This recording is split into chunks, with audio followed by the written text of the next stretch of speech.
Muito bem, pessoal, estamos de volta à nossa escola de adoradores e hoje nós vamos entrar na nossa reta final da escola de adoradores aqui nas nossas primeiras 15 aulas, totalmente gratuito, tem sido benção. Espero que você venha comigo participar de mais uma aula abençoada. Mas vamos para a nossa vinheta.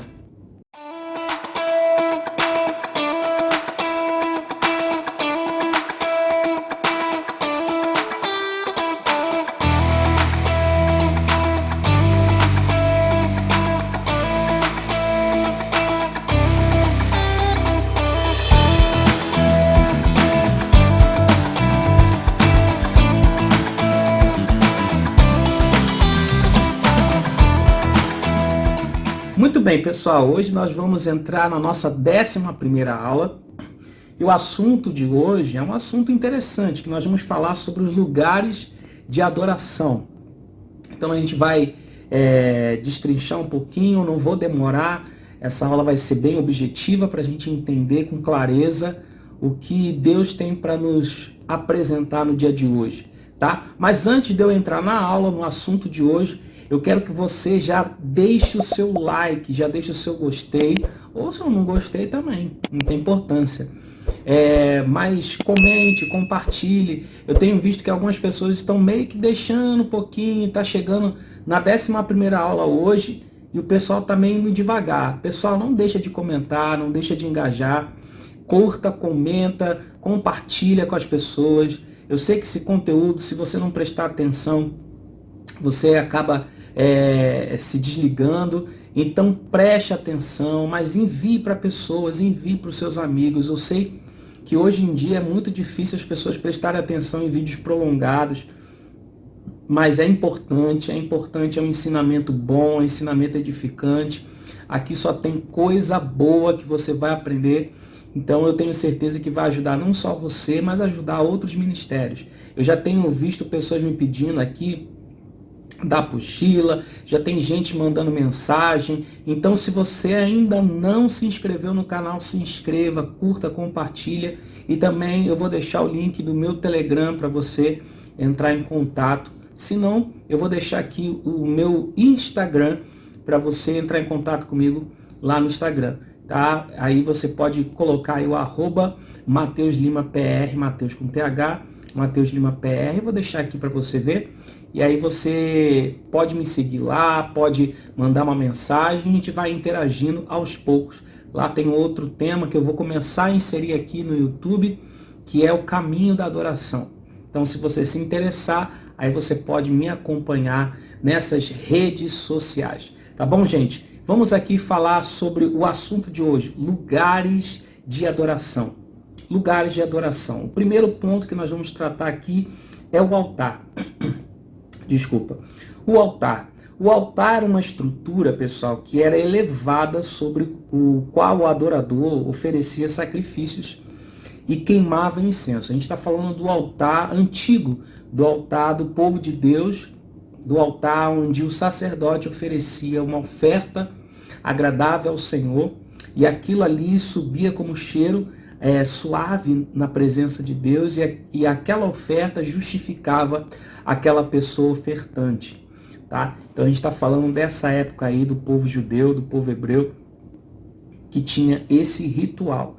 Então expressava a fé em Deus, o desejo de adorá-lo e a necessidade de um sacrifício pelo pecado. Então o sacrifício naquela época ele tinha essa importância do arrependimento do pecado, tinha a expressão de adoração, porque nem sempre o sacrifício era feito só para expiação do pecado, o sacrifício era feito para expressar adoração a Deus. A gente pode ver isso lá na história do rei Salomão, quando o templo ele é construído, ele oferece 1000 holocaustos ao Senhor. E esses 1000 holocaustos eram uma oferta de agradecimento, era uma festa diante do Senhor, de gratidão por aquilo que o Senhor estava fazendo. E é pela presença de Deus estar naquele lugar. Então, aqui a oferta, o altar, ele era usado para expressar a fé em Deus, o desejo de adorá-lo e a necessidade de um sacrifício pelo pecado. Tá? Imediatamente após deixar a arca, Noé também erigiu um altar e ofereceu um sacrifício ao Senhor. Você pode ler isso lá em Gênesis. Logo após o dilúvio, Noé ele sai da arca e ele também oferece um sacrifício ao Senhor. Deus aceitou este ato e, como resultado, abençoou o mundo com uma bênção que perdura para todos os tempos. Você lembra que Deus fez um concerto com Noé e ele falou: eu vou colocar um arco nos céus e esse será o meu concerto, que eu nunca mais destruirei a terra com água. Olha que interessante, né? Deus também ele faz uma aliança conosco. Quando a gente oferece adoração a Deus, quando a gente oferece uma oferta ao Senhor, quando a gente entrega algo ao Senhor, ele também retribui. Desde os tempos de Noé, pessoas piedosas continuaram edificando altares de adoração. Abraão erigia altares nos diferentes lugares onde permanecia. Gênesis capítulo 12, verso 7. Nós vamos ler aqui esse texto, é fácil. Gênesis 12, verso 7. Se você tem a sua Bíblia, verifique sempre na sua Bíblia. Eu aprendi isso, da gente verificar se aquilo que nós estamos ouvindo está correto, tá? Então isso é muito importante. Gênesis capítulo 12, verso 7, diz assim: E o Senhor apareceu a Abraão e disse: A tua semente eu darei esta terra. E ali ele edificou um altar ao Senhor, que lhe apareceu. Então, o concerto que Abraão teve com Deus, ele teve com Deus e preparou um ambiente de adoração, preparou um altar. Então, você pode perceber que no Velho Testamento, né, o altar ele era uma referência de comunhão. Então, guarde essa palavra. O altar era referência de comunhão. Guarde a palavra comunhão. Então, o povo ele tinha comunhão com Deus através do sacrifício, através do altar.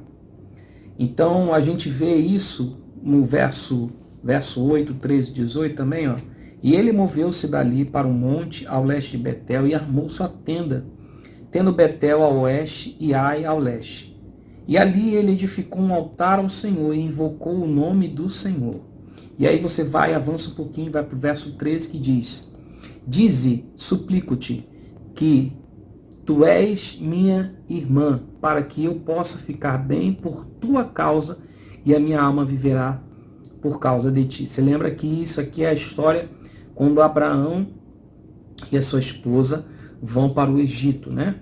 E eles vão para o Egito, mas Abraão ele pede para que a Sara, né? A Sarai, né? Porque na época eles eram Sarai e Abrão.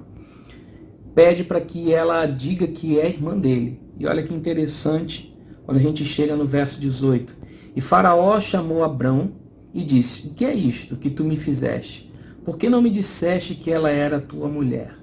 Então, o interessante aqui, gente, que Abrão sai da terra, ele estava ali, ele edifica um altar em Betel, faz um sacrifício, tem comunhão com Deus, mas ao mesmo tempo que ele tem comunhão com Deus, Abrão continua sendo um homem natural. Ele vai para a terra do Egito, lá na terra do Egito ele pede para que Sarai, sua esposa, não conte ao rei que ela é a esposa dele. Então, ao mesmo tempo que Abrão tinha uma comunhão, quando ele sai daquela comunhão, ele volta a ser uma pessoa natural, ou seja, uma pessoa que tem medo, uma pessoa que tem aflição, uma pessoa preocupada. Então, o que eu falei para vocês, guarde essa palavra comunhão. Por quê? Eu vou explicar lá na frente. E aí você vê também que a história, ela vai também à história de Jacó.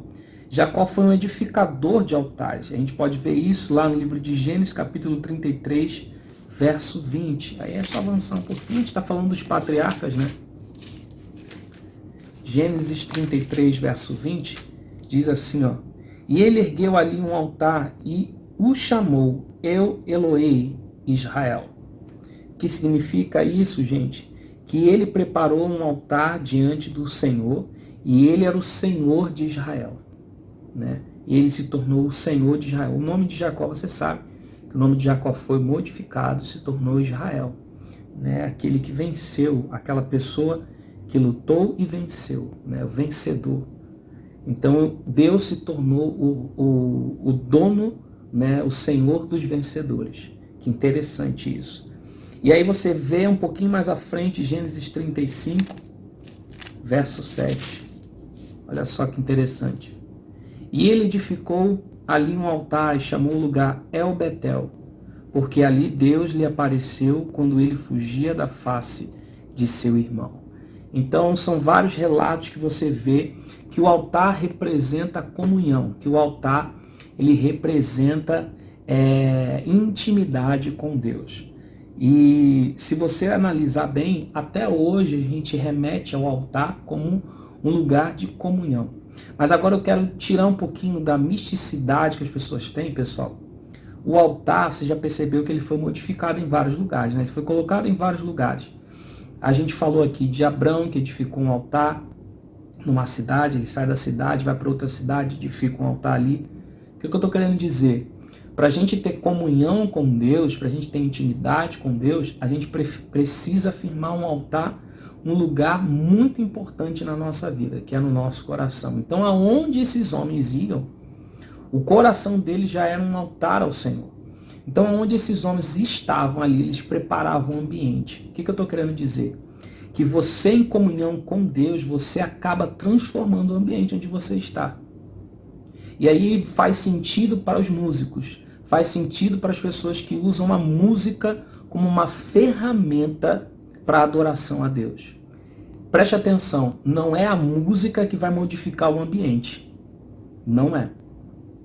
Não é a música que você canta, essa música aqui, eu preciso cantar ela, que é ela que vai trazer a atmosfera. Não vai.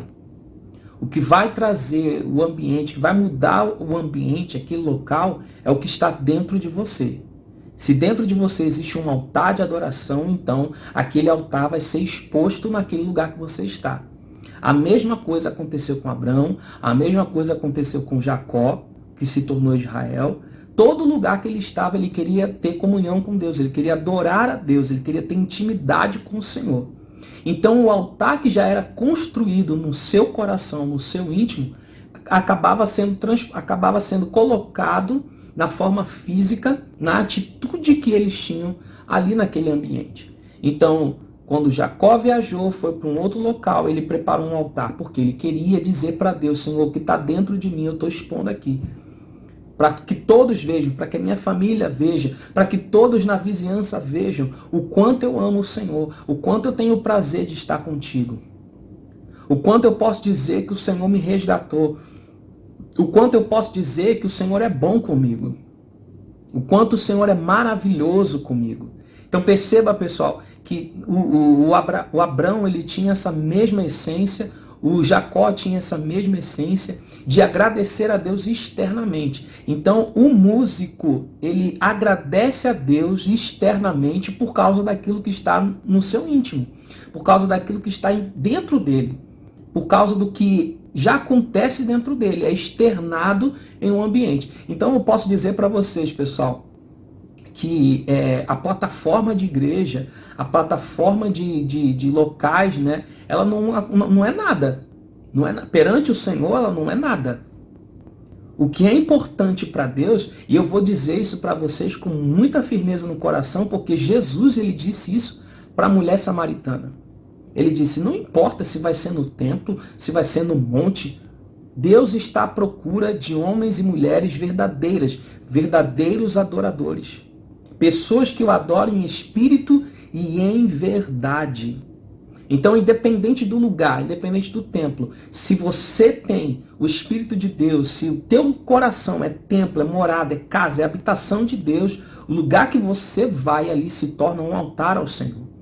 Se torna um ambiente de adoração. Então, quando você vai para a plataforma na sua igreja, aquele lugar se torna santo porque tem santidade dentro de você. Porque tem intimidade dentro de você com Deus. Então, quando você abre a tua boca, é natural que aquilo que vai sair de dentro de você é algo do reino, porque você bebe dessa fonte, porque você se alimenta dessa fonte. Então, o altar ele tem que ser construído primeiro dentro da gente. O altar ele tem que ser edificado primeiro na nossa mente, o nosso coração no nosso corpo. Um altar ele precisa ser edificado dentro de nós, na nossa vida cotidiana, no nosso dia a dia. Porque aí quando a gente vai oferecer alguma coisa a Deus, qualquer coisa ao Senhor, aquilo vai ser santificado. E a gente também vai ter o discernimento de coisas que é para dizer e de coisas que não é para dizer, de coisas que é para fazer, de coisas que não é para fazer, e de coisas que é para cantar e de coisas que não é para cantar. Isso se chama discernimento de espírito. Então perceba, pessoal, que o altar no passado, ele só era usado para refletir aquilo que as pessoas já tinham dentro de si. Porque quando passa disso, se torna uma religiosidade, algo que é só por obrigação. E Deus nunca quis isso, Deus nunca desejou isso. Então perceba que os patriarcas, eles não faziam por obrigação, eles faziam por amor. Eles tinham esse sentimento, não é sentimento, eles tinham esse desejo de estar mais perto de Deus. E a forma que eles encontraram de estar perto de Deus era oferecendo um sacrifício. Você pode ir mais antigo. Da onde que eles pegaram essa ideia de sacrifício? Dos seus pais antigos. Lembra que a gente falou aqui de Noé? Noé desceu da arca e ele ofereceu um sacrifício. Gente, esses homens vieram da mesma família. Da mesma família. Antes de Noé, como é que Noé aprendeu isso? Ele aprendeu dos seus antepassados. Ele aprendeu do seu pai, do seu avô. Perceba, pessoal, que é capaz que Noé viveu ao mesmo tempo que os outros que vieram no início do mundo. Interessante isso, né? Noé já de idade, mas ele pôde... A Bíblia diz que com 600 anos, então ele pode ter encontrado seus antepassados, né? E isso foi passado de geração. Se você vê, Abel ofereceu sacrifício, o próprio Caim ofereceu sacrifício. Então isso é passado como uma forma de você expressar a sua adoração, uma forma de você expressar a sua vontade de estar com Deus. Então era assim. E depois a gente chega na próxima fase, que é o tabernáculo. O tabernáculo ele era uma tenda sagrada com diversos utensílios, tudo feito de acordo com o plano divino dado a Moisés. A gente vai deixar a figura para vocês verem como é que era o tabernáculo nos tempos antigos, né? Em forma de tenda e tudo mais. Em Hebreus, capítulo 8, verso 5. Aí a gente já vai lá para o Novo Testamento. Hebreus 8, 5. Diz assim, ó, que servem ao exemplo e sombra das coisas celestiais, como Moisés foi admoestado por Deus, quando estava prestes a construir o tabernáculo. Ele diz, olha, cuidem em fazer todas as coisas de acordo com o modelo que no monte te mostrou. Então, era uma ordenança divina a construção do tabernáculo. Deus ele queria estar mais próximo das pessoas. Então nem era... E percebe, pessoal, que aqui no Antigo Testamento você percebe que nem todas as pessoas tinham essa intimidade. Nem todas as pessoas tinham esse acesso, essa comunhão com Deus. Então Deus ele queria facilitar cada vez mais para o povo.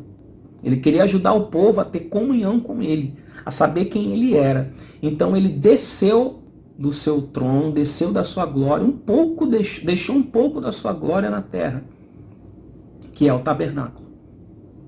Interessante. O altar aprovado pela revelação divina deveria satisfazer as necessidades da nação para o sacrifício e adoração. O tabernáculo, propriamente dito, estava dividido em duas partes, o lugar santo e o lugar santíssimo. O lugar santo media 20 côvados, 9 ou 15 metros de comprimento, por 10, 4,57 metros de largura.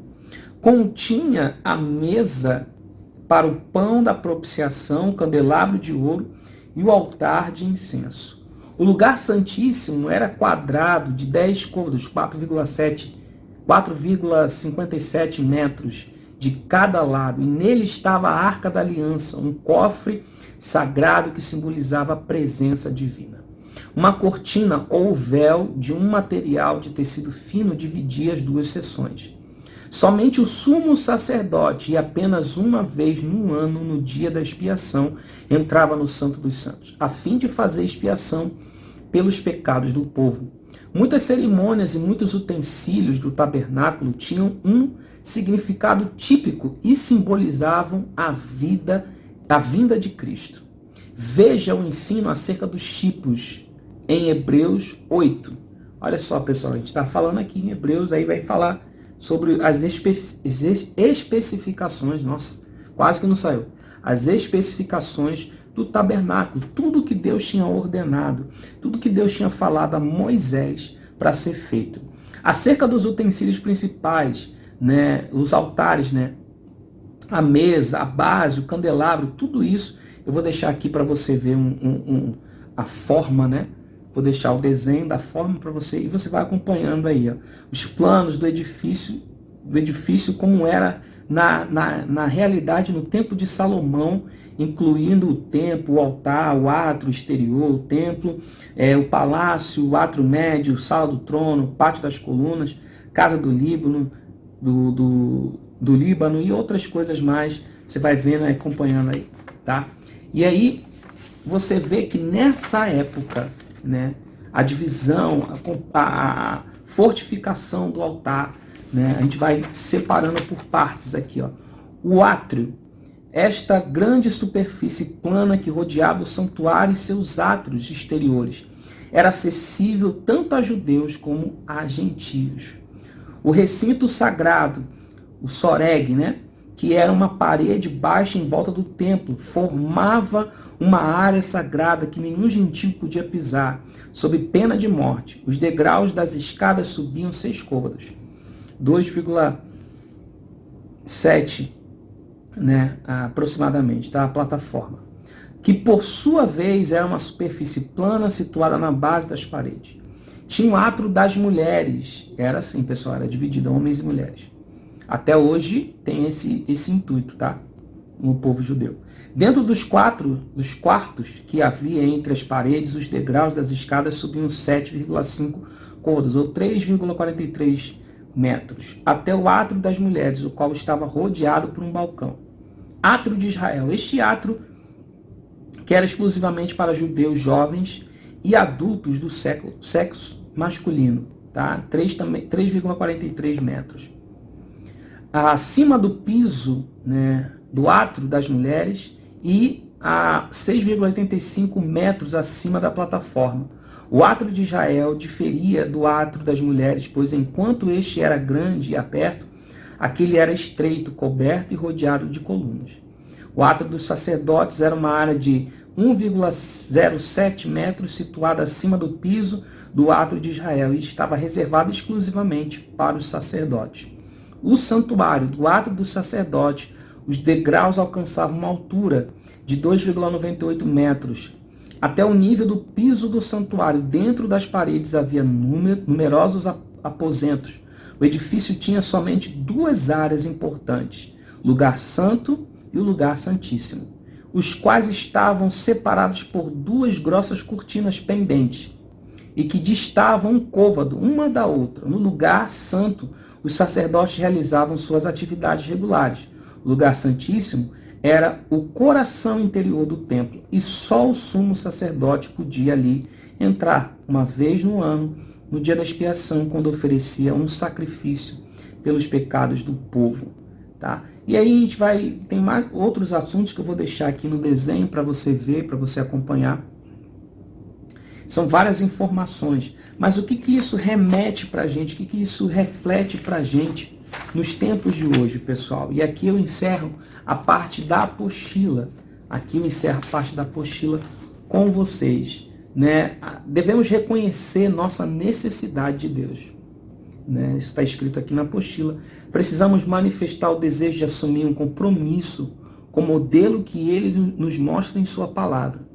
O ministério, segundo Deus, tem alvos certos e resultados garantidos: consagração, estrutura familiar, comunicação profética, aptidão espiritual e musical, destreza no canto do Senhor, são alguns ingredientes do modelo de Deus para nós na área da música. Ele nos arma e tem o melhor para as nossas vidas. Jesus disse que o Pai procurava verdadeiros adoradores. Eu já citei aqui João 4, verso 23. Ouçamos sua voz a nos dizer: quando Lúcifer caiu, levou consigo a unção que Deus lhe tinha dado para louvar. Quem poderá preencher esta lacuna senão nós? O que guarda a glória de Deus não é o que guarda a glória de Deus, não nossos louvores. Hoje, Deus está dizendo: recebereis glória por meio de uma raça de filhos remidos. Quero que me louvem porque me amam. Quero que guardem minha glória porque somos uma família. Quero que tomem o lugar daquele que caiu, daquele cujo coração se tornou altivo pelo orgulho. Minha igreja fará isto, tá? E nós, como igreja do Senhor, isso é uma mensagem do Terry Lau, tá? Depois você pode procurar por ele, falando sobre convocação ao louvor. E ele fala que nós devemos, com orgulho, guardar a unção e a glória de Deus através dos nossos louvores. Então você vê que Satanás ele nos ataca de todas as formas possíveis para impedir a nossa adoração a Deus, porque ele tinha essa função. Ele tinha esse comando nas suas mãos. E Deus deu esse comando a cada um de nós e podemos fazer isso com excelência. Mas volto a dizer, pessoal, o altar naquela época, no passado, ele remetia a uma comunhão, a uma intimidade. Não era o altar que produzia santidade às pessoas. Pelo contrário, era o que já tinha dentro delas. É o que já estava dentro delas. E isso só refletia na sua forma física. Tá? Só refletia na sua forma física. A sua fé refletia no altar. A sua esperança refletia no altar. O seu amor refletia no altar. A sua adoração refletia no altar.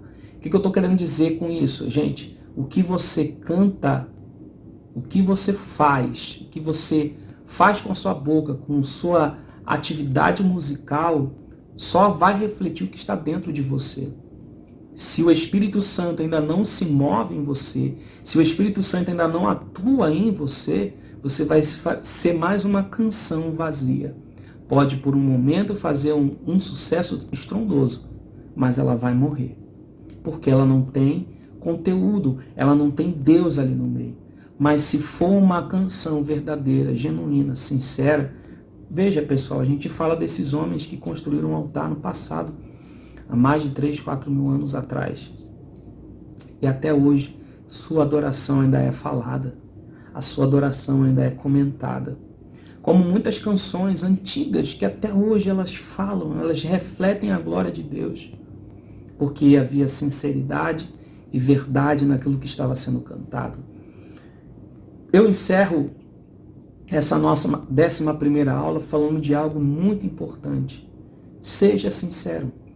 Seja verdadeiro em tudo que você faz.